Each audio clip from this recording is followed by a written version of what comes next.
Hi, my name is Vance Farino. I am an exercise physiologist and a golf performance specialist with the Cliffs.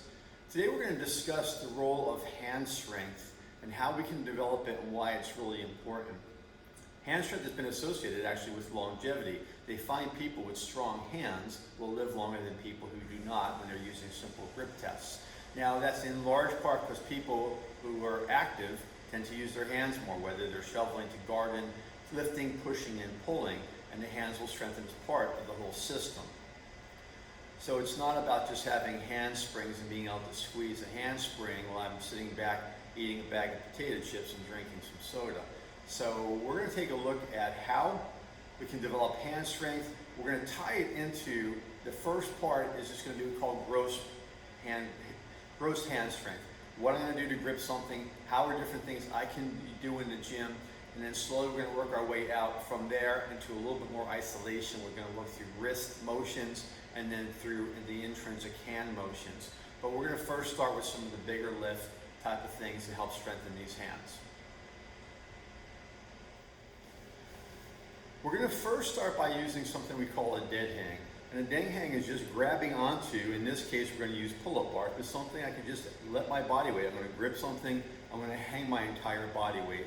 What's great about the dead hang is not only is it going to strengthen my grip, but when I'm actually hanging, and if I have my feet off the ground especially, I have the body weight pulling everything down.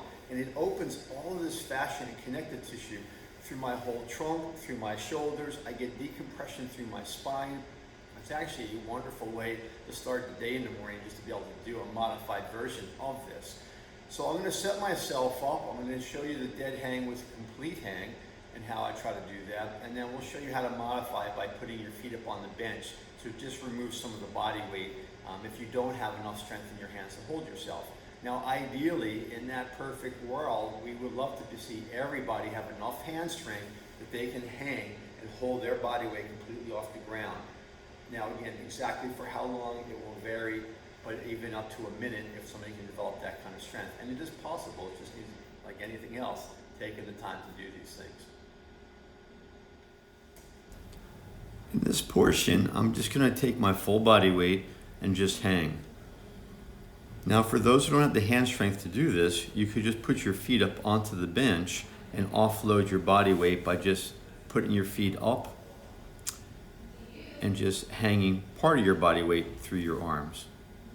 And again, this is a great way of opening up that fascial tissue and that whole trunk and decompressing the spine. Next, we're going to move over to the deadlift bar, grabbing on just to the barbell with some weight on there and just being able to hold that or deadlift it. Again, is a wonderful way of finding our grip strength. Now, in deadlifting, we can use what is considered a deadlift grip, which is a reverse. But to make it more difficult, we can go both hands over top or we can go both hands underneath. And I'll position all three of those. The first grip I'm going to use is the overlapping. I have my right hand under, my left hand over the top. I brace by using my shoulder blades and set my back in a good position. And in a deadlift, we're just talking hip hinge, but this is more about grip. But using any kind of heavy lift type of pattern, I want to make sure that I'm using good posture. I'm going to now switch my hands to over the top. Over the top makes it tougher because before, when the bar was trying to roll, my hands could resist from each end. Now this is trying to pull through my fingers. And again, I can go through a simple deadlift using this grip. The final grip is just going to be having both my hands face the same way, but from underneath the rack. So from under the rack, I'm going to come underneath, I'm going to grab. Going to set myself back up. And again, everything is the same here. By changing my hands, I reorient how the upper back muscles, how some of that has to stabilize. But again, just for general grip, this is going to be an excellent way of building total body strength as well as grip. Next, we're going to move into what are called farmer carries. And the farmer carries, I'm just going to grab a couple of dumbbells. I could use kettlebells. It doesn't really matter, but just something heavy enough that's going to challenge my grip, and now I have to walk it. So I'm going to grab a set of dumbbells, and we're going to come from this bench, and we're going to walk to the column and back. What's important on this, as well as when we did the deadlifts, is these are total body resistant type of exercises. Posture matters. If I'm walking and I'm hunched, that's not a good posture. I always want that sternum up. I squeeze those shoulder blades back, and I get into a nice postural position as I do my lift and my carry.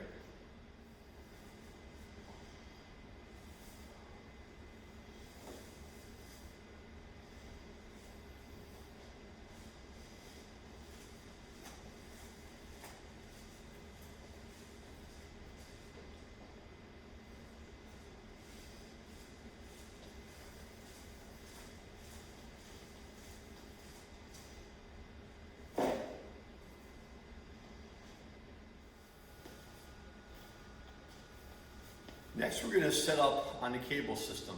Now, the cable system is wonderful for all kinds of pushing and pulling motions. For the pulling, we're going to start you with the standard grip and kind of show you what that's about. But then I could change my grip. I can go to a pinch grip. I can actually drop and start using just a few fingers at a time and change that. Then we're going to switch over to a towel. So the towel is going to change that environment. So with the towel, as I take it, I will bunch it this way, but I could also bunch it in a ball and be able to create pulling motions from different grip strengths. And again, I can play with my hands in different ways to set my fingers. And then lastly, we'll show you how to use the rope on that as well.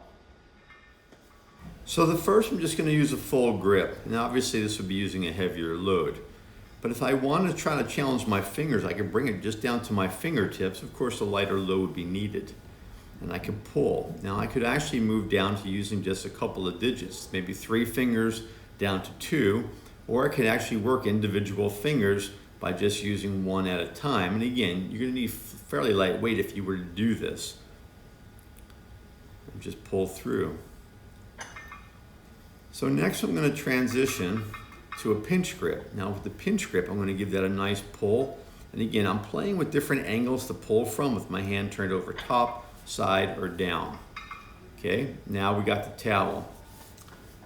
Towel grip is pretty just flipped over as it is. I'm going to squeeze it, give it my pull, but I could also bunch it into a ball, which is going to change up again how my hand has to hold it. And again, just same thing. We're just using the exact same exercise, just changing how we have to grip the handle to make our pull. And then with the rope. Now with the rope, I suggest going to the middle of the rope. A lot of times people will hold it down off of the black knob, and that's kind of leveraging you. For grip, I want to grab the center. Now I could use the black knob for fingertip work. So again, if I had a heavy enough load, and I'm just going to hold this now with my fingertips, I could also do a little bit of work that way.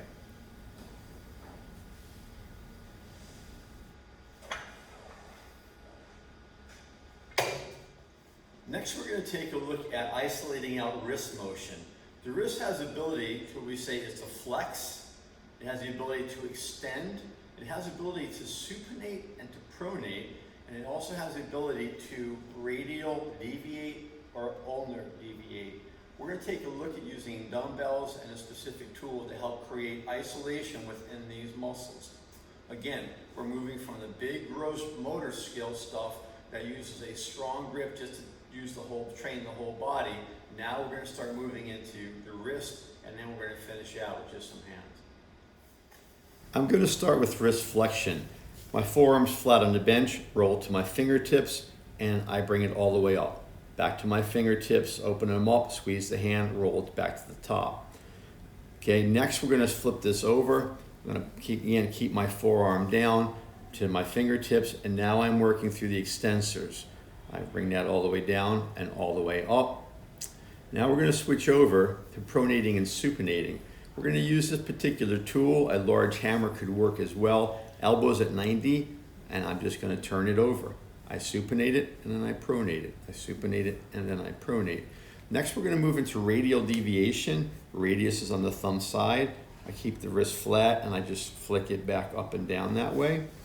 And then for the ulnar deviation, we're going to pull it behind us to get that angle. And again, I just flick that up back and forth in that direction.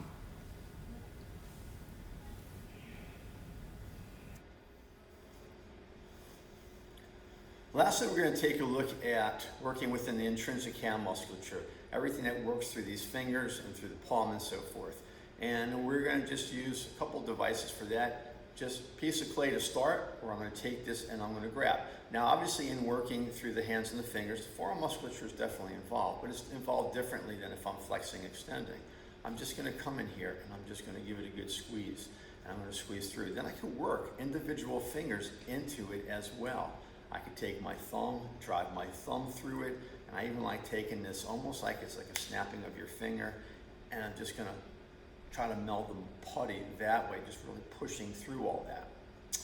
And then as you're doing this, these are great to do while watching TV, maybe driving in the car, just going to work it, and there's no set perfect repetition for this. Just go, and your hand starts fatiguing, you're done. Other tool we like to use for this as well is hand springs.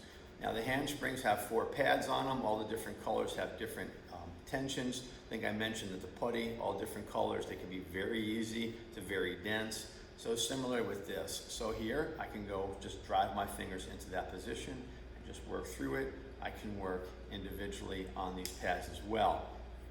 And again, just kind of working that. So I can work through my putty, I can work my springs, I can work a combination.